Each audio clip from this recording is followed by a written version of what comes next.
Welcome to warm weather and wildfire season. The 2021 season officially opened on April 1st, and the province has already seen an evacuation alert placed and lifted near Merritt. The 2020 season was quiet, according to BC Wildfire Service, with 637, and 2019 wasn't so bad either. But nothing compares to the seasons in 2017 and 2018. The worst wildfire seasons in BC history hit back to back. The 2017 season started slow. Dale Bojahara, a wildfire officer with the Vernon Fire Zone. In 2017, we started off with a fairly heavy flood season, actually. Our season started especially early, and our crews, both the local crews from the Okanagan and even regionally, many crews came through the Okanagan to assist with the flood effort that was ongoing, with Okanagan Lake being at record levels at that time. But a single lightning storm lit more than 100 fires and burnt nearly 7,000 hectares in a single day on July 7th. On that day, a provincial state of emergency was declared that would remain for 10 weeks, the longest state of emergency the province has seen next to the current pandemic. That year, over 1.2 million hectares burned, and the cost exceeded $649 million. 2018 may have cost less, but a whole lot more was scorched. More than 2,000 fires burned 1.35 million hectares of land. Bojahara recalls one of his scariest moments. After finishing a shift and actually coming back into the Okanagan Valley and actually seeing truly for the first time all the various columns of smoke from the number of fires, because my Kamloops shift happened to start at the beginning of that lightning storm. So that was my first chance to actually see it firsthand beyond, at our regional operations centers, looking at photos and that sort of thing. So Jim Mandeville is a senior project manager with First On Site. He says there was a bit of deja vu in 2018, helping out a lot of the same businesses from the previous year. 2018 seemed to be a bit more intense, where because of the knowledge and the learnings of the previous years, a lot more businesses were more proactive in requesting assistance. And sort of everybody came out right at once at the beginning and said, hey, there's smoke coming into town and we really need help with this or with that. So we certainly saw some learnings, especially in the smaller communities in the interior. Smoke was so bad, Central and South Okanagan each spent 18 days with air quality posing a high health risk. Of the 2,117 fires in 2018, a quarter of them were human-caused, 70% due to lightning, and each fire burned on average of 639 hectares. BC fires in 2018 accounted for about 60% of total land burned across Canada for the year. Bojahara says the fight wouldn't have been possible without outside supports. I think it's important, too, when we look back at 2017 and 18 and recognize, too, all the partners from across Canada and even internationally that we were able to access and gain assistance from. And those strong partnerships are what allow us to get through a heavy season like that. I'm Brittany Webster.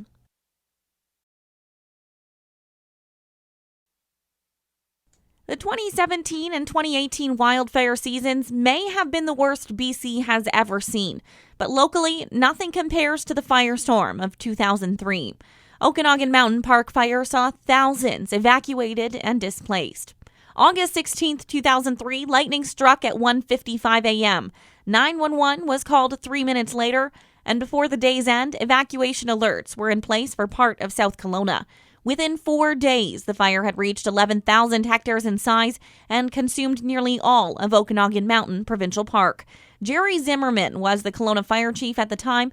He says at one point, winds caused the fire to jump, and some of his crew watched their exit route go up in flames.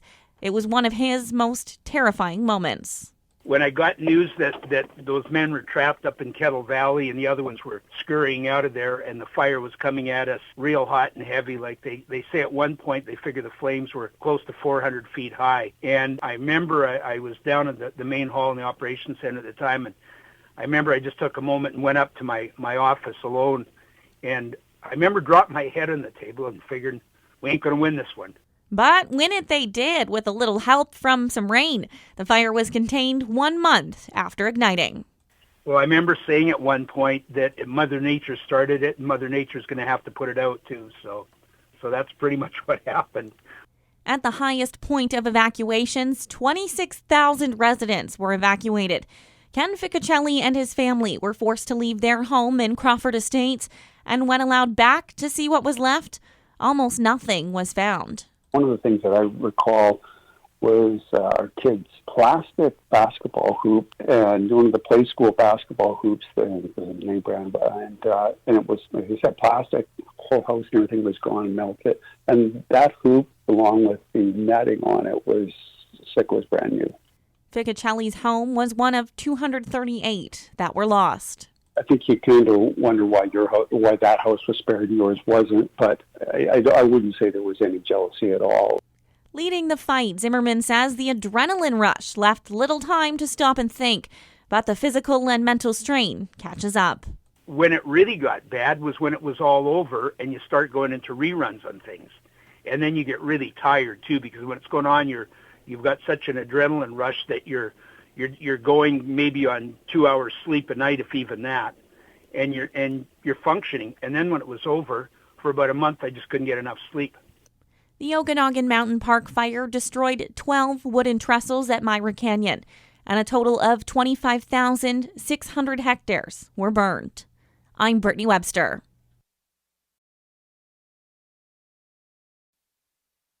Wildfires can light quick, spread even faster, and take a lot of effort to get under control. The majority of wildfires are naturally caused by lightning, about 60% in an average year. If it's natural, are there benefits to a lightning-caused wildfire? According to Fire Information Officer with Kamloops Fire Centre, Nicole Bonnet, a large percentage of BC's ecosystems are fire-dependent. Fire is naturally occurring in a lot of ecosystems, and it can do really good things for ecosystem health, for plant regeneration, for animal habitat, like all of those things. So sometimes you'll see that we leave those ones like that are further out in the backcountry. We'll just let them burn, do their thing, keep an eye on them. Wildland fire ecologist Robert Gray says fire has been used by Indigenous peoples for years. They knew exactly when to burn and how often to burn and how hot to burn to encourage food plants, medicinal plants, engineering plants. And so to survive on this landscape, you had to produce a lot of food, and you produced a lot of it by using fire. Despite the benefits, fires can be extremely destructive.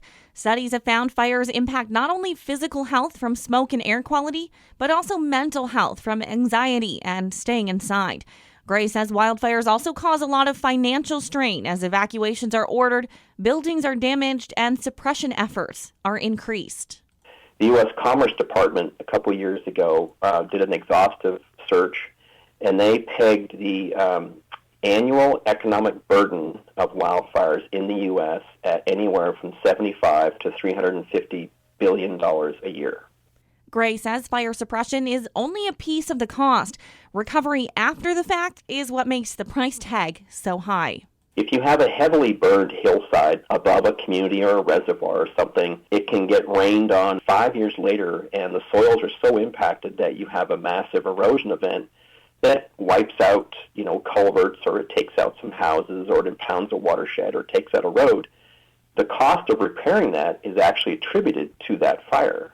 Gray says the total cost of a fire is as much as 60 times more than that of suppression, and the financial struggle is felt from the top with government measures all the way down to the little people. Senior project manager with First On-Site, Jim Mandeville. The respondents to our survey, we found that 1 in 10 British Columbia businesses had been interrupted by wildfire in just the last 5 years. This is almost double the national average and very close to the national leader being Alberta. There may be some benefits to wildfires in the province, but ultimately they can do more damage than good. I'm Brittany Webster. Don't flick that cigarette butt. It's wildfire season, and prevention measures are key to keeping the season under control. In an average year, about 40% of fires are human-caused. Nicole Bonnet, a fire information officer with the Kamloops Fire Centre. Human-caused can be a variety of things, but I do also like to caution people that it doesn't, human activity causing a wildfire isn't always intentional. So I think sometimes people jump to the worst case scenario, but that's not always the case. But these fires are preventable. Dale Bojahara with the Vernon Fire Service has some advice. Certainly attending your campfire, always having some water nearby should there be a problem. always extinguishing your fire.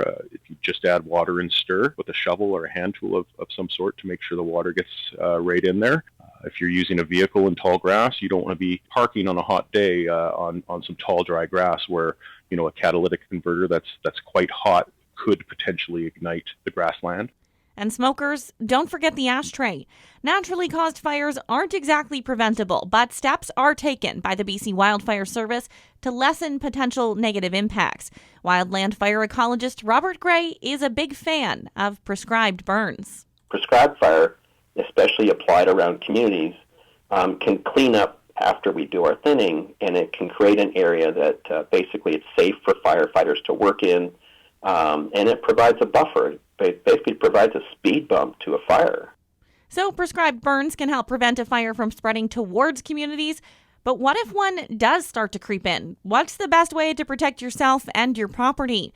BC's Parliamentary Secretary for Emergency Preparedness, Jennifer Rice, says an important step is yard cleanup. If there's any reason to not procrastinate raking up all those dried leaves and twigs that have fallen throughout the winter, that is a good reason because they're basically fuels for wildfires.